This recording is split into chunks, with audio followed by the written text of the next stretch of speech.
Hawaii, yes, they're an amazing example of, yes, 90% of their revenue, if you will, is coming from tourism. And unfortunately, horrible fires that happened. Just that really difficult conversation in the few months following of we need to get that revenue coming back, I think was a really unfortunate situation that highlighted just how important tourism is, and I think is evolving the conversation around better tourism experience across the board.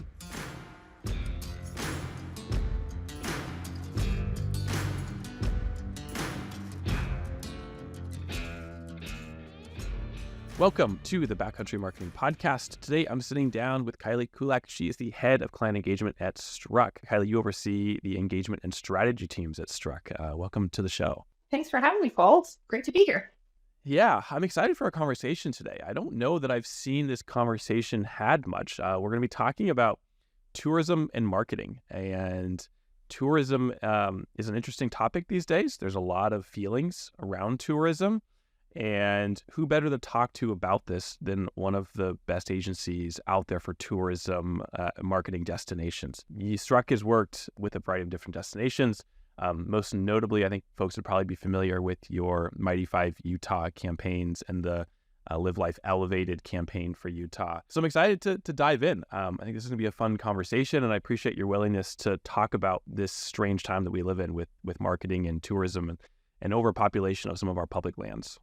Absolutely. It is a very tricky dynamic that a lot of folks are trying to navigate through. And a lot of stakeholders and a lot of opinions, and just making sense of it all and trying to make a resolution or a middle ground where everyone is to some degree happy. Yeah. So can you kind of give us an opening statement? How do you feel about this issue? Why is this an issue you're passionate about? Why is this something that the folks at Struck are even talking about? Kind of set the stage for us. Sure. Well, I think we all know that tourism is a huge economic driver. When we were brought on board 18 years ago with the state of Utah, we were in a really interesting position where, based on some research, folks were surveyed and they thought Arches was down in New Mexico and they thought downtown Salt Lake was Denver. And there was a real identity issue, right? And so, in order to really position Utah as a unique destination for travelers, we really came up with creating a brand that was the Mighty 5. And in doing so, saw a dramatic success and creating a lot of visitation to our national parks. We are thrilled and so lucky to have 5 national parks within the one state, all relatively close to each other, that it became a really great opportunity to invite that kind of bucket list trip, if you will, for families who hadn't ventured west. Over the experience, perhaps we were too successful. We started to recognize that there were issues, not only the amount of visitation that we're driving, but compounded with the fact that the government, the National Park Service, is so unfortunately underfunded that the experience was not the type of experience that we wanted guests or even visitors, more importantly, to experience. And so from a creative perspective, we really came to the table proactively to say we need to get people off the beaten path. We need to make people aware of our state parks that are just as majestic as our national parks, and have them really experience not only what the state has to offer from a recreation perspective, but also from a local economy perspective. We want them staying in the hotels, eating in the restaurants, and really engaging with the local economy. And over the past 10 to 15 years, we've really taken a proactive approach in evolving how the state markets themselves in communicating how you can get off the beaten path, but also more importantly, with our Forever Mighty initiative, is understanding how to visit responsibly. Make sure that you're aware if you are going to Arches, what the visitation looks like, or if there's a timed entry, make sure you bring water. And all of those things that ensure a safe and enjoyable experience, and really kind of coming to the forefront of wanting to protect our national parks and our treasured spots where people are visiting and want to engage, but also ensure that there's not a negative impact on the local community and rather a positive one. And it's been a challenge, right? I mean, you saw Moab there, unfortunately, they've experienced incredible growth in terms of visitation. And, the local infrastructure and economy had not been able to keep up. And so how do we make sure that as we start to market our destinations, we ensure that the local community is as involved in the conversation and understands the benefit of what that tax dollars, that tourism investment is going to have for their backyard, whether it's improved trails, like you mentioned, mountain bike trails that just pop up everywhere. Those tax dollars are going towards the betterment of their communities. And we need to do a better job of communicating the value of tourism for our local communities. So tourism feels like a double-edged sword. And on one hand, it can drive incredible economic benefit to an area. But on the other hand, it can jack up housing prices. It can just create a small town. It can create a chaos out of a very small, peaceful place. Vacation homes, Airbnbs, all of the things that people think about when they think about over-tourism. I feel like maybe this isn't true, but it seems like in the last couple of years, and maybe because of COVID, there seems to be a lot of pushback on over-tourism to certain locations. And I think about the state of Hawaii as an example. They've been there's been a lot of talk about, do we want tourists? What do we want the new version of tourism to look like in our state? And there's such an interesting case study because so much of their economy is driven by tourism. But I'm curious if you can kind of speak to the double-edged sword effect. What are the benefits and what are the downsides? Absolutely. And, I live and breathe it every day. I live in Park City. That's a ski town destination where there are a lot of folks who can't afford to live in the towns where they work. And, because they're being priced out, because they're Airbnbs, and because there's not enough affordable housing for the folks who actually service the destinations that we're driving visitors to. I'd say, again, the economic impact is so critical. I think the biggest piece is, as I mentioned, the education of where the money generated actually is going to go, and better transparency of these tax dollars are going to be reinvested into these areas, which will better help our communities. And I think that's the missing piece on that double-edged sword, if you will, where you have the great drivers and it's boom and you're seeing tons of people for Sundance. You're seeing the restaurants reporting the great revenue, hotels, ADRs, et cetera. And then you're also seeing the local communities who are complaining about traffic and they don't have anywhere to go. I think we need to bridge the gap by ensuring that we are having communication and transparency of how that revenue is going to better impact the local community. Do you feel like most people don't recognize or they don't see the economic benefit? Is that gap the thing that's the challenge, you feel like? Well, I do. And I think good or bad, COVID, I think underscored the importance of that and made people realize just how important tourism is to their economies when people were not traveling and year-over-year numbers were dismal.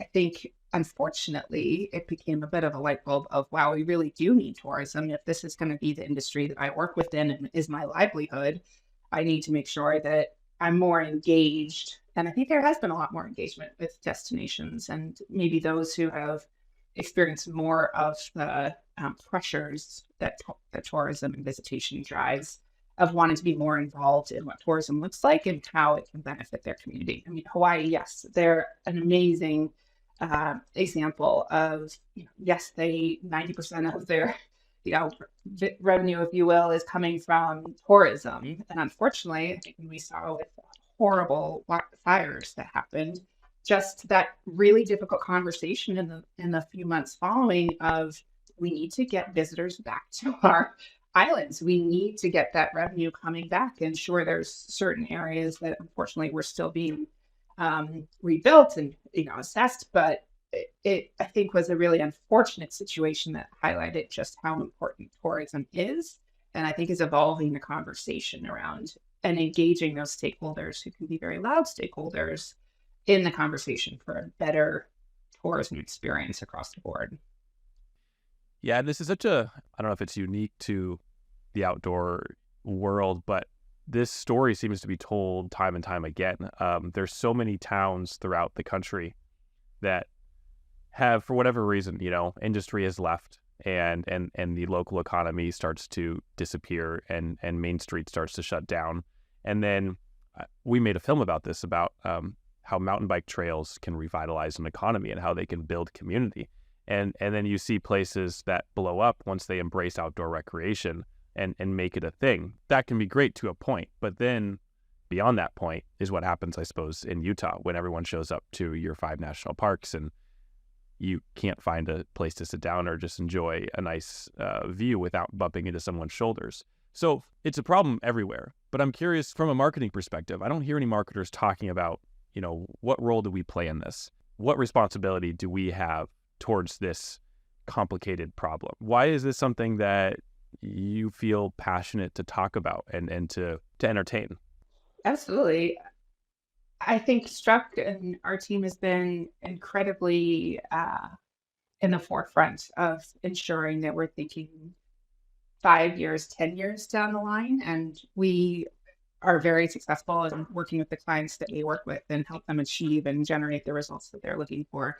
But it's also important, as you know, to be thinking longer view of what does this look like? Should something happen whereby the core driver for visitation isn't viable anymore, right? And so it's at the very fundamentals of it. It's having a really strong brand, right? You have your core differentiator. That is what's going to help you get on the map and get you in the consideration set for someone who's thinking about a visit to a Western state. And then as we start to get them through the funnel, if you will, it's making sure that we expand our brand to ensure that it's not just focused on one thing. So that as we evolve, we're promoting visitation during the winter. The desert in the winter months is an incredible experience, maybe even more awe-inspiring than during the summer months, right? So it's how do we continue to diversify our core offering, but diversify it in such a way that we are mitigating that huge crunch, for example, between the months of May and July. So I was having a conversation with someone who runs marketing up in Steamboat, and she was telling me that there's people who drive around that town with bumper stickers that say "Stop marketing Steamboat." And this is maybe too broad of a question, but I'll ask it: is marketing to blame for this problem? I know there's a lot of people who are involved. There's a lot of stakeholders, but essentially, like, is the work that we do as marketers, are we the problem, or is there another piece of this equation that we don't? I think as marketers, we're very successful. We are doing our job. When you engage a marketing firm, you're generally wanting someone to pay attention to what it is that you're offering, right, as a client or as a destination. I would say it is beholden on the destination that is going after a marketing plan and kind of wanting to drive awareness and visitation, to be working in tandem with their various constituents to talk through and build a roadmap of what, if we do increase visitation by 20%, what are the areas that are going to be impacted most, and ensure that the local governments are working in tandem with the marketing to mitigate and at least be a little more proactive on addressing those pain points before they even become real pain points.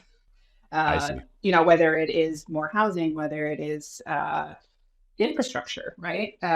Making sure that the roadmap as defined, because most DMOs aren't just marketing for a year, right? They generally have a 3-year, 5-year strategic plan, or at least we recommend our clients have that, so that they're working as they're communicating that strategic plan to their counterparts within government and local communities. There could be some very clear action items of these are some areas that we think should be under consideration within your jurisdiction to ensure that if we do our job right, the experience is going to be more pleasurable for all involved, whether it's a visitor or a resident. You feel like those long-term effects are often not considered by local governments before they start this process? Absolutely. I mean, I do not envy anyone who is in a government role. Things do not happen quickly. You can't make decisions quickly.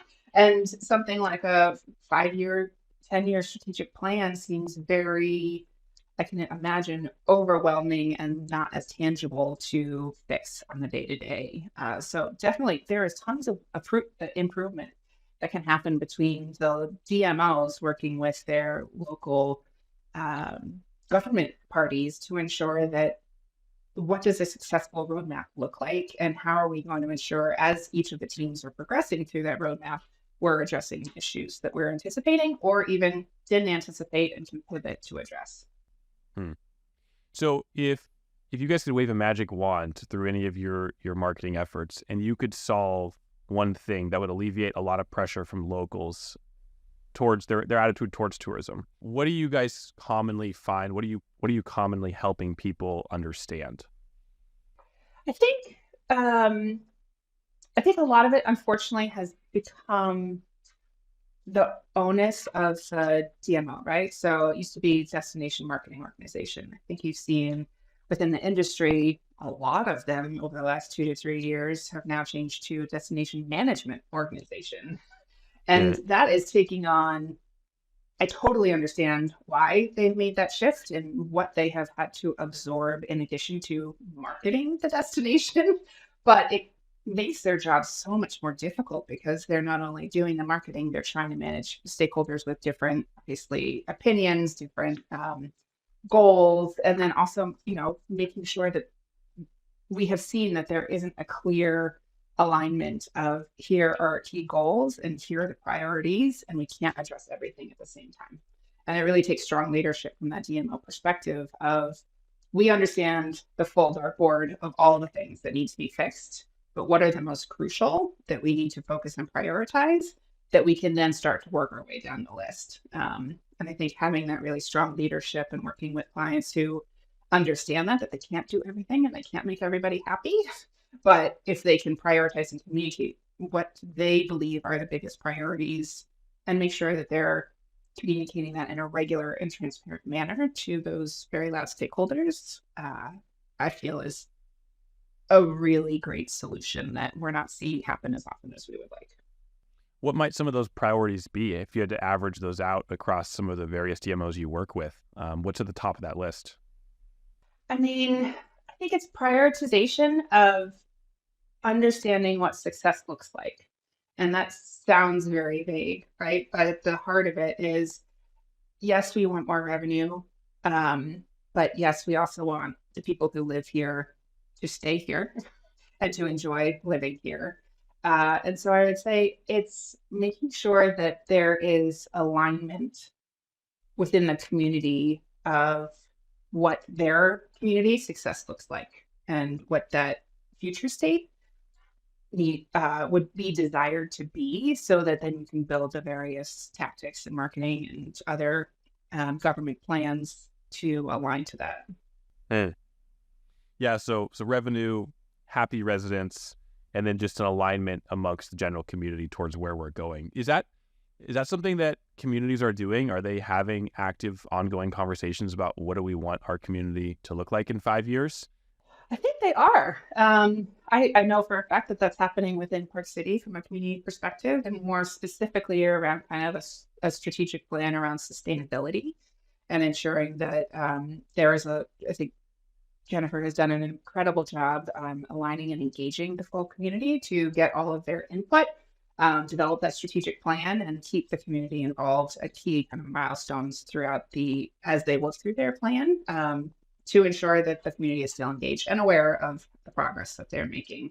I think a lot of ski resorts are also destinations are seeing that as well. And then I would say even, yeah, I say across the board, I think people are becoming more involved. And I think it's all really post-COVID of finally understanding the benefit and when you don't have that revenue, how painful it can be. And unless you can evolve your offering and, shift what it is that you offer to visitors, it's how we best make the best of it, I would say.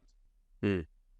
Something you mentioned in our call before this conversation was a lot of the work that you guys do is helping DMOs and clients change the KPIs that they're looking for that determine success. Can you elaborate on some of the new KPIs that you're starting to identify or help clients work towards, maybe beyond just people, through the door or revenue? Yeah. I think the industry as a whole has been pretty rooted in the core metrics that have been the key metrics, which is, the ROI, right? It's the ADR, how many people are visiting, how many people are coming through the airport, what's the overall revenue that folks have been spending in the restaurants and economies, et cetera. I think what's interesting is one that we're continuing to keep an eye on is something that Destinations International is working, I think, with Sardico on, and it's kind of identifying and redefining kind of what the ROI measurement looks like when you consider the importance of including kind of emotional and belonging metrics in Eh, assessing the impact of destination promotion. So it speaks to that resident element of them understanding the impact and the benefit of bringing visitation to their backyard, but then also to that point, that connection of what that benefit means for the residents and their emotional belonging and engagement in all things marketing and kind of success, if you will, when you're promoting a destination.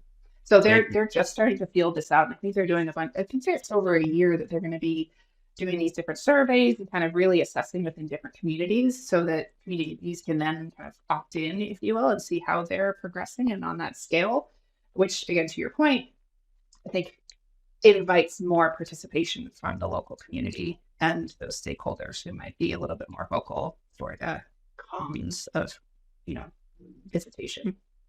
Interesting. Yeah. So in the future, what you're saying is you might have a report with revenue statistics, people through the airport, but also just a general happiness meter, basically, in terms of how residents feel about what's happening to their town. Yeah, resident sentiment on what the benefit, economic and or also just social of driving visitation to their destination, but also what the benefit is for them in their backyard and their recreational opportunities. Is that new, or has this been done before? No, I think this is new. And then I think there's, I think it's the first step of actually connecting some of those dots because we've had, resident sentiment surveys before and, it's kind of a piece of that destination management organization, if you will, and kind of understanding and keeping the community engaged. But I think this is the first step to kind of starting to marry the two and see how And they intersect and impact each other. are you seeing DMOs intentionally making decisions to not pursue revenue opportunities, but to increase sentiment amongst citizens who live in these areas? I think there are absolutely some hard choices that some DMOs are having to make, whether or not it is shifting flight dates, even of when kind of media goes live. A week or two could greatly impact the resulting kind of visitation. We with the state of Utah, we kind of came across a really interesting fact that some of our core markets are New York, Boston, East Coast markets, and we found that the first snowfall that they had, they were immediately looking to book for Utah vacations and ski vacations. So it was this mental shift of like, oh, it's snowing here. Oh, I want to go skiing, and where should I go skiing? And so part of our media team was really attuned to that and kind of even monitored in the months leading up to when we were planning to launch. If there was a storm, it's like, hey, I think we should pull the trigger now because that's when they're going to be thinking about it and wanting to pull the trigger and book their trip. So it's one of those interesting things where decisions are made across the board on whether or not they should turn on or turn off promotion based on kind of real time factors. Right, like the seasonality, not only seasonality of the seasons, but just of like a storm cycle. Totally. Yeah, which could appear in a matter of 2 days. So talk about acting in real time. Yeah, I mean, that's generally also why we would have all of our campaign assets done in August because we just needed to have them ready to go Right. when we needed them. So when you think about the future of tourism, and let's call it healthy tourism, what does that look like to you? I think we are already working through that with a number of our clients, and it's really thinking through a full funnel approach. And by that, I mean, yes, we want to make sure that we're in the consideration set. If someone's planning a trip to the West in the summer months, we want to be in the consideration set. So there's a fair amount of awareness that needs to be driven there. As we start to get them to convert and move down the funnel, we like to ensure that our clients are editing and tailoring their messaging appropriately. So it's not only, yes, come visit, it's here, come visit, and here are some really important things that you should consider with your trip. Those being some, tentpole destinations, if you will, and those being some lesser known but equally incredible destinations and experiences. And then as we continue to move them down the funnel, it's that education on how best to travel and what are the key things that they need to be aware of, whether it's weather or safety considerations or time of year, making sure that when they have actually are on the ground, they're best prepared to have a successful and pleasurable experience. And that our local economy is also ready for them and prepared. So I can almost imagine those are like public service announcements where it's like, hey, if you're going to go to one of the national parks, make sure you bring your 10 essentials and you bring plenty of water. Like, do people pay attention to that? Does that actually work? Or are people just going to go out and experience the outdoors however they see fit and whatever their No, skill I think level we is? are. I think we are seeing it work because unfortunately, we also don't want someone to end up needing to be life flighted out, which is also a huge expense to that local economy as well. And so we've actually seen a fair amount of adoption within some of those key destinations who are experiencing a lot of that actual visitation, a lot of educational messaging, whether it's posters, flyers, in-market banners that pop up when they, open their phone, check their weather, that remind them of these kind of key needs so that you can have an enjoyable experience. Hmm. I was reading about Hawaii again, and there was this new program that they just implemented, and I don't remember the name of it, but it's a program that you can sign up for as a tourist, and it's all about becoming more ingrained with the culture, helping with community service projects, and by participating in this program, you're then eligible for things like discounted hotels, Yeah. coupons to restaurants. But it was such a neat idea to try to bring people in and help them understand the people, help them understand the culture. And it sounded like it had some success. Now, the problem was it wasn't scaled to the point where most tourists even knew about this program. But that sounds like a really intriguing idea. And I'm curious if you're seeing other places start to implement more of these cultural programs where people can get plugged in and have a more natural way of experiencing a location. Yeah, I think we are. And I love what they did with that program. And, it's very focused on that whole idea of regenerative, and then also ensuring that they're engaging with the local economy and community. We definitely applaud them for that work. And I think there is great opportunity for it to scale in the future. I would say we are. I think the biggest thing, and maybe the smallest step, but I think makes an impact, is also destinations, and whether it's national park stores or main streets, ensuring that they're making available and kind of celebrating a lot of the local artistry and arts and culture, and making sure that that's kind of the forefront, if you will, from a retail perspective versus, okay, here's your Stanley mug, here's your Adidas or Nike tracksuit. They're really promoting the local community and economy as part of what that destination has to offer. And I think we're seeing a little bit more of community events that also celebrate the local culture, instead of just trying to drive visitors with something that maybe seem a little less authentic to their destination. So the word tourist often has a fairly negative connotation. And I think everyone could probably picture a tourist in their mind if you conjure up some images. I'm curious if like programs like that, does that help not only the tourist understand more of the local culture and the people there, but does that also help the people who live there maybe not view a tourist as your stereotypical obnoxious individual? Absolutely. I mean, I think anytime that you invite someone to be a part of your community, whether it's for a half a day or a week, I think everybody comes out being a little bit more educated and invested in the community that they're either visiting or that they live. And absolutely, I think I see there being a trend of more intentional travel, where if people are traveling, either domestic or internationally, there is much more of a trend of wanting to be engaged in the local community in some manner, Mm. to have an authentic experience versus just the bus trip or, the traditional touristy things that unfortunately have become Yeah, showing up commonplace. and exploiting the local whatever. Yes. Um, do you actually feel like that's a trend, or are we just being optimistic?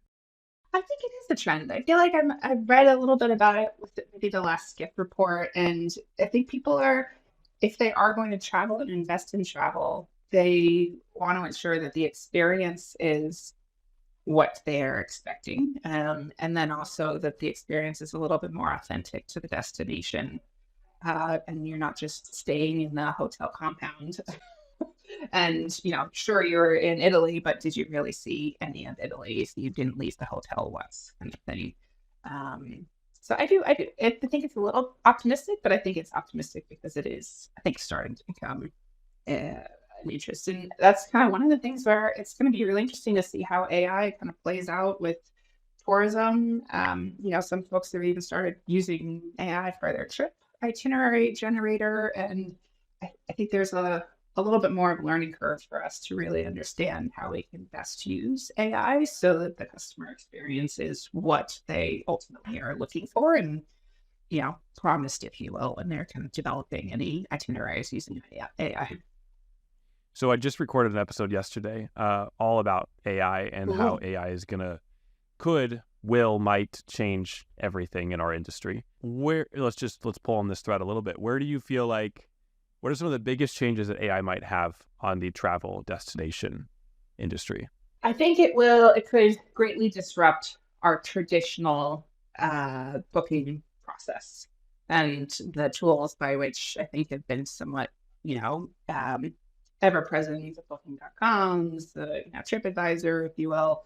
And I think it could greatly uproot what they offer and what their models look like, which is a big deal because that is one of the primary drivers for booking for most destinations. Uh, I'm curious to hear your thoughts on that one. I wonder, yeah. So the conversation I had was with Liz Eshi. She works at this. Actually, her episode will be out by the time your episode is out. And so, folks, I'd encourage you to go check it out. We talk all about how AI is going to disrupt content and SEO, and it's going to change the gated versus ungated content in the world. How it might change email, how it might change websites, all of the things. Just this morning, I was having a conversation with my wife. I was thinking about AI and its potential impact, and we were planning our meals for the week. And I was like, I bet there's going to be a point where we can just ask our personal AI to say, make us a menu, and then go order that food, and it'll just show up on our doorstep. And it'll take what used to take us a couple hours, now takes us 3 minutes. And I wonder if AI will have a similar effect in the tourism world, where I can ask a personal AI, hey, plan my entire trip for me. It knows what I like. It knows what mountain bike trails I like to ride. It knows what bike I'd like to rent when I get to my destination. And it's done. And I just get to show up and have fun. Yeah, I mean, I think there's a great opportunity for that to happen, and quite frankly, I do think that that could happen. I would only warn that a lot of what we love about travel is the discovery and stumbling into that unique experience, that beach you didn't even know was there, but had an incredible afternoon at. A lot of travel should be about discovery and inspiration and a little bit of that um, unplanned, right? Right. And that's oftentimes also when you are engaging in the local economy or you're stopping for a coffee at this little place because it's on the way and you're just wandering down the streets. And I think that that is just one thing that I would keep as a warning of, AI. And yes, if you want a very specific trip itinerary, that could be a really great tool. But if you also want to explore and discover, which is often what folks do want to do when they're on vacation or traveling, to invite the opposite. Yeah, it could feel very prescribed and contrived and not organic, which is kind of the opposite of what we're hoping for in Right. this new version of tourism. Um, But I'm glad to hear I'm not the only one who plans a week out with meals. well, yeah, we try. We're not great at it, but how? So you've been working in this field for some time. How does all this change your own personal perspective on how you travel and how you are a tourist? Uh, that's a good question. I am admittedly a huge Delta fan and a huge Marriott Bonvoy fan, and love to rack up the points there. But particularly as it relates to planning our own travels, we have a little bit of a balance where we like to stay, let's say, in one of our traditional like hotel chains, if you will, but then also stay at some locally owned hotels, and try and make sure that we do that throughout the trip. So there's usually 2 or 3 different places that we're staying. Always we're, arriving at the destination and asking the locals for the best restaurants and or bars. That is by far the best way that we find the most unique experiences that we've had on our trip. For sure, we've definitely attended the must go to restaurant, and that's part of the experience too. But I'd say just as part of our travel, we ensure that we engage in not just the chains and the well-known brands, but also ensuring that we're engaging with the local economy, and giving back where possible too. I think about the concept of leave no trace and what that means in this context, and it kind of leads me to my next question, which is like, what are other ways that our marketing industry should be or could be considering ways to leave no trace when it comes to tourism and to destination marketing? What are things that you'd like to see our industry as a whole adopt, whether it's practices or principles? In a Yeah. perfect world, what would you imagine? Well, we are big fans of Leave No Trace. We've worked with them in partnership on a number of our clients, and always recommend if our clients haven't engaged the Leave No Trace team, that is something that they should start that relationship, because again, it is so critical to ensuring that not only that the visitor is aware and educated up front and while on the ground, but also that they're leaving it, if not the same, maybe even better than when they found it. So across the board, I would just say leave no trace principle should be applied through every DMO destination, resort, etc. And I think it's great to actually start seeing it more prevalent within the resort space, where I think it's getting to this one more reserved for more of the DMOs. Yeah. If you could change anything about how the industry markets destinations and how you guys engage with DMOs, not just your agency, but other agencies and firms as well, what would you like to see change across the industry? I am encouraged that we are starting to see a shift in what success looks like and how we measure that. And I think that will take a little bit longer to kind of really crystallize and start to be adopted in various destinations. I would continue to recommend and counsel destinations who don't have a strong POV and want to be something to everybody, and offer all the things that anybody could do within their marketing, rather than having a really clear POV and really clear, this is why you come visit us. And once you're here, then you get to experience all the other things that are just, as compelling. We are dismayed when we start to see certain DMOs start to try and be something for everyone when they Right. haven't figured out or haven't crystallized what it is that makes them unique and their core differentiator. And that's really what it is. Every destination has something unique, and they should own it and really promote it. And that should be the lead if and when they do any marketing. And then as you start to get folks down the funnel and into consideration, that's when you can start to expand the storytelling for the different offerings and experiences that you have. You see that you see a lack of differentiation often between locations, because I think that's something that gets talked a lot about on the CPG side of the industry, which is like many brands don't know what makes them different or unique. But you see the same thing when it comes to destinations. Absolutely. Absolutely. I think they're so eager to showcase everything that they have to offer that they haven't focused on really going all in on what is unique that they have to offer and focusing on that. And that's where we've been so successful as an organization working. We've worked with 5 or 6 or 7 ski resorts, right? And there, invariably a question comes up of, okay, well, how are you going to differentiate us from XYZ? And it's like, well, you aren't XYZ. And that's part of our job, is to really understand what your brand is and who you are and how you show up. And that's our job, to then unearth it and polish it and present it to the world, to the right audiences that are going to be the most compelling and the visitors that you now want.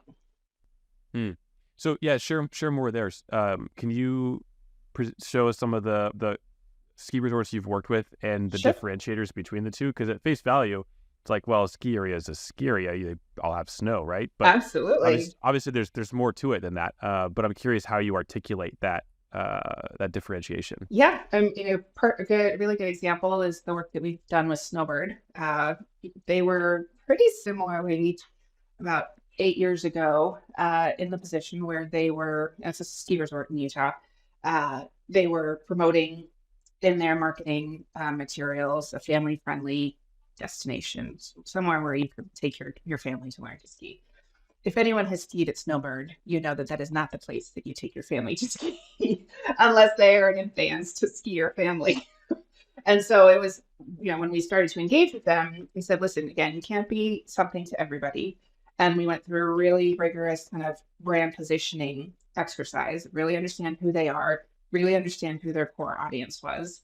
And ultimately, we came across, the concept is it's more about it was a campaign whereby it was taking actual quotes from folks who had visited who were complaining that there was too much powder, were complaining that it was too steep, were complaining that again, we wanted to highlight the fact that this resort is not for everyone, and it is really only for the hardcore skiers who are going to get up there and sit in traffic for 3 hours because they want to be there at 9 o'clock when the rope drops.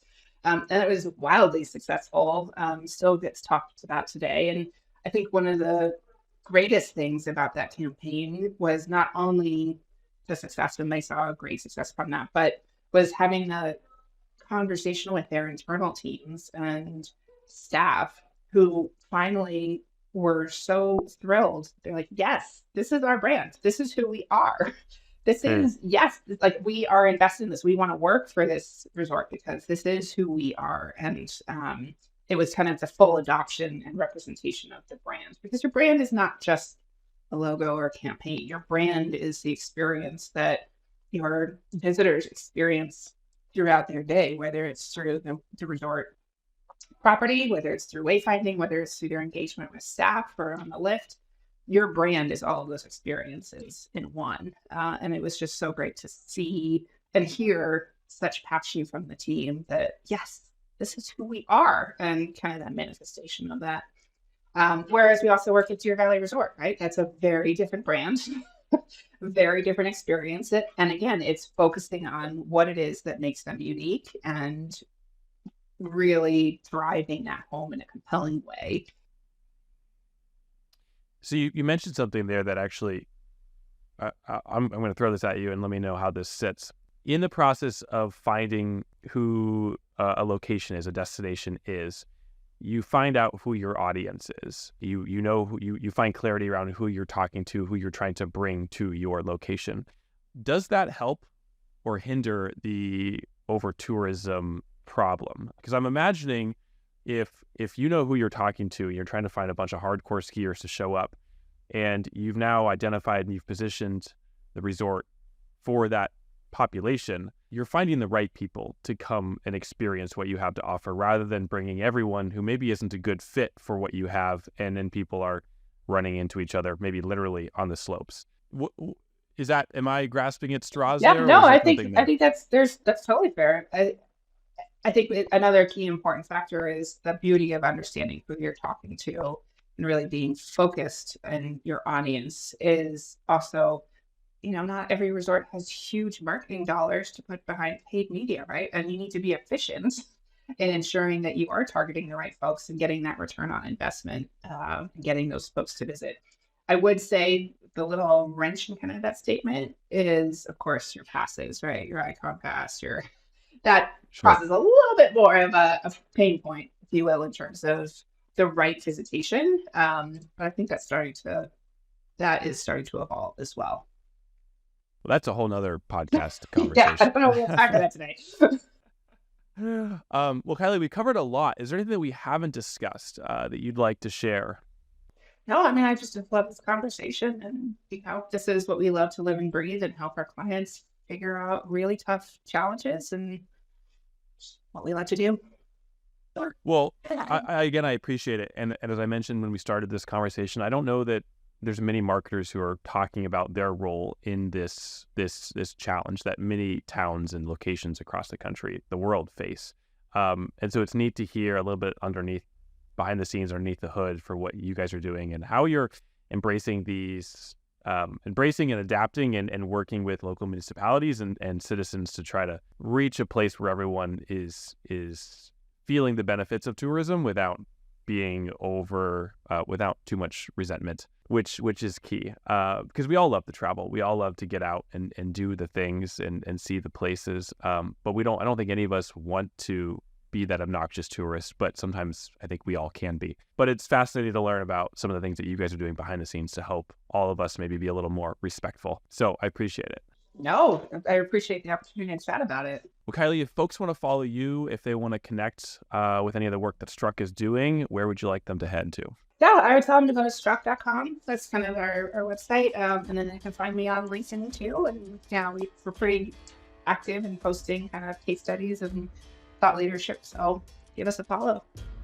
Amazing. All right. Well, Kylie, I hope you have a great rest of your day. I look forward to seeing some of the work you guys put out in the future. Thanks, Chloe. Appreciate it. All right. Bye. Bye.